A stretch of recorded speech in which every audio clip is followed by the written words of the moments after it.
নমস্কার, আমি পিয়ালি। আর আজকে আমি আপনাদের সাথে শেয়ার করব হচ্ছে ভোলা ভেটকি মাছের ঝাল। তাহলে শুরু করা যাক। প্রথমে কড়াইয়ে তেল দিয়ে ভালো করে মাছগুলোকে কড়া করে ভেজে নেব। ভালো করে মাছ ভাজা হয়ে গেলে ওই তেলের মধ্যেই আমরা দেবো কুচনো পেঁয়াজ।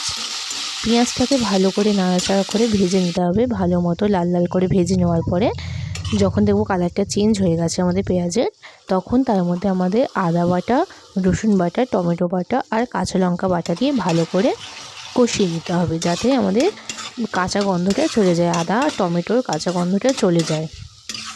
ভালো করে কষিয়ে নেওয়ার পর যখন দেখব ওর থেকে একটু মশলা থেকে তেল ছাড়ছে, তখন আমরা হলুদ গুঁড়ো, জিরে গুঁড়ো, লঙ্কার গুঁড়ো দিয়ে আবারও ভালো মতো কিছুক্ষণ কষিয়ে নেব। ঝালটা আপনারা আপনাদের প্রয়োজন মতো দেবেন, যে যতখানি ঝাল খান ততখানি দেবেন। ভালো মতো মশলা কষানোর পরে যখন মশলার থেকে তেলটা ছাড়বে, তখন সেই পরিমাণে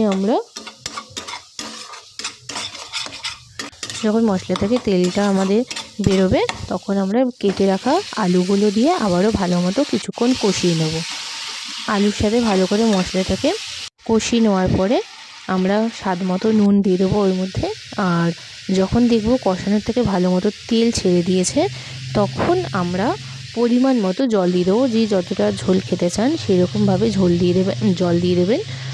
জল দিয়ে ভালো করে নাড়াচাড়া করে নেবো, যাতে মশলাগুলো নিচে লেগে না থাকে। ভালো করে নাড়াচাড়া করে নেওয়ার পরে আমরা ওটাকে ঢেকে দেবো যতক্ষণ না পর্যন্ত আলুটা সেদ্ধ হয়। আর তার মাঝখানে আমি একটু স্কিপ করে গেছিলাম, ফুলকপিটাকে ভেজে নিয়েছিলাম। ফুলকপি ভাজাটা ওর মধ্যে দিয়ে দেবো আর একটু নাড়াচাড়া করে নেব। তারপরে আমরা ভেজে রাখা মাছগুলোকে ওই ঝোলের মধ্যে দিয়ে একটু নাড়াচাড়া করে তার উপরে ধনেপাতা কুচি আর গরম মশলা দিয়ে নামিয়ে নেব। আর যদি আমার ভিডিও ভালো লেগে থাকে তাহলে লাইক, কমেন্ট, শেয়ার আর সাবস্ক্রাইব করে দেবেন। Thank you. আর তারপরে গরম গরম ভাতের সাথে একদম আমাদের তৈরি ভেটকি মাছের ঝাল।